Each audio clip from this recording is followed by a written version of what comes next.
Salut à tous. Aujourd'hui, j'aimerais revenir sur un sujet qui défraie la chronique au Cameroun depuis plusieurs années. Vous savez, depuis quelques années, les populations du Grand Centre-Sud et ceux du littoral en particulier ont tendance à accuser les populations bamileke de ne pas vendre les terrains chez eux, d'être ceux-là qui achètent les terrains partout au Cameroun mais qui refusent que les autres viennent s'installer à l'ouest ou qui viennent acheter les terrains à l'ouest. Déjà, j'aimerais aujourd'hui qu'on essaye de mettre les choses dans le contexte. Parce que j'ai l'impression que soit des personnes sont mal informées, soit ils sont de mauvaise foi. Parce que pour vendre quelque chose, il faut déjà posséder. J'aimerais rappeler ici que la province de l'Ouest est la province la plus petite du Cameroun. Le Cameroun compte 10 provinces. L'Ouest compte 8 départements, dont le plus grand département est celui du Noun. L'Ouest a 13 200 km² et le département du Noun seul regorge à lui seul 7 200 km².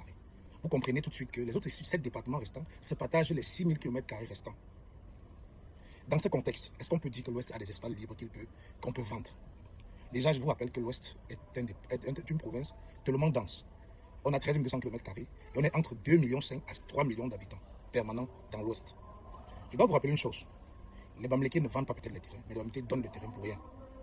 Dans plusieurs familles à l'ouest du Cameroun, dans plusieurs départements, dans plusieurs familles, il y a des personnes venant d'ailleurs, du nord-ouest, du sud-ouest, parfois du littoral, qui ont été casées et qu'aujourd'hui sont partis intégrants de ces familles-là.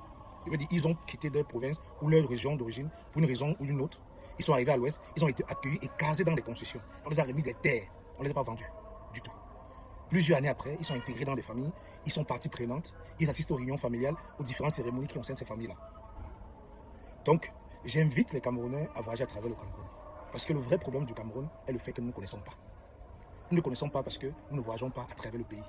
Quand un jeune grandit, son rêve c'est de sortir du Cameroun. Mais il n'a jamais pensé qu'il était nécessaire de faire le tour du Cameroun, de traverser tous les 10 régions du Cameroun, de comprendre les populations, de connaître leurs originalités, leur façon de faire, leur façon d'accueillir, leur façon d'intégrer les étrangers.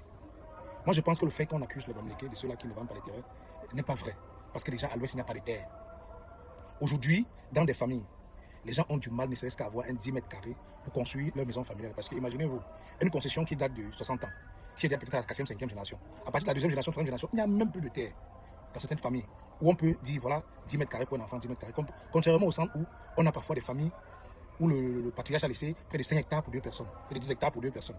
À l'ouest, au littoral pareil, au centre pareil. Donc c'est un peu différent. Donc j'aimerais bien que les gens essayent de revoir leur position et essayent de mieux comprendre la situation. Merci.